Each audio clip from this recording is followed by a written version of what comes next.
mo ito sa luya, lalo-lalo na kung ikaw ay gastador. Ito pong luya ay nakakatulong upang sa ganon makontrol ang inyong pagiging gastador. Kung ikaw po ay napahawak lang ng pera, ay hindi na makakatulong kung paano nyo mauubos ang pera, kung ano ang mga bibili ninyo, at kapag naubos ay namumblema na, gamitan nyo ito ng luya. Bukod po dyan, ito ay nakakatulong din upang sa ganon kayo po higit na maka-attract ng swerte, lalo na sa pera. Etong kuntil na luyang ito, yung anak po niya, ay ilagay nyo lang sa inyo pong wallet. Yan po ay makakatulong para hindi kayo lagi nauubusan ng pera. Bukod sa inyong pagiging masipag at matyaga, may patutunguhan ng inyong pagiging masipag at matyaga. At pagkatapos itong malaking luyang ito, mga bossing ko, ay mainam na mag-wish ka muna. Sabihin nyo po sa pamamagitan nito ay magtutuloy-tuloy na ang pasok ng swerte at hindi na ako muling mamumblema pa sa pera. Maraming pera ang darating sa akin at siksikliglig at umapo araw-araw na maraming pera ang darating. Basta lagi kang positive, mga bossing ko, at ugaliin ang pagsasabi ng mga salita ng mga magaganda. Pagkatapos po, mga bossing ko, ibilad ito sa sinag ng araw.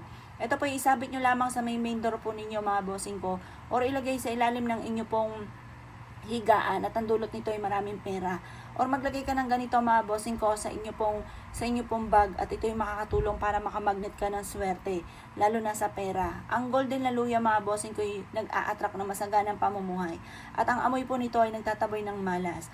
Pwede rin naman po na hiwain nyo po siya dito at pagkatapos po, mga bossing ko, ipahid nyo po sa inyo pong palad. Makakatulong po ito para maalis yung buhaya sa palad ninyo.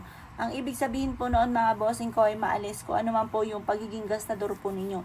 Na parang kapag may napahawak lang na pera ay ubos ng ubos, kinakain lagi ng buhaya.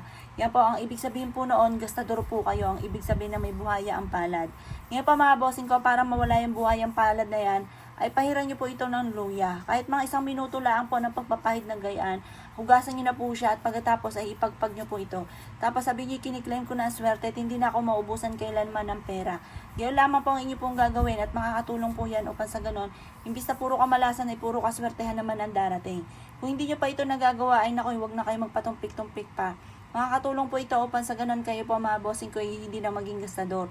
Upang sa ganun, mga bossing ko, imbis na nauubos ang pera, ay lagi po maraming pera ang inyo po matatanggap sa araw-araw. Makakatulong po yan upang sa ganun kayo po, mga bossing ko, hindi malasin. Makakatulong upang sa ganun ay para laging buenas ang inyo pong negosyo. At na mapalago nyo po yan para lagi po kayong magkaroon ng maraming pera sa araw-araw. Basta positive ka lamang po, mga bossing. O bago ka tumaya, ay pwede nyo rin po itong ipahid para mawala yung malas sa kamay po ninyo, sa palad po ninyo. Para yung numero na inyo pong isusulat ay inyo po nang matamaan, mga bossing. Basta huwag yung gagawing obligasyon ng pagtaya-taya. Gawin nyo lamang libangan po yan. Kapag trip nyo lang, isa kayo tataya.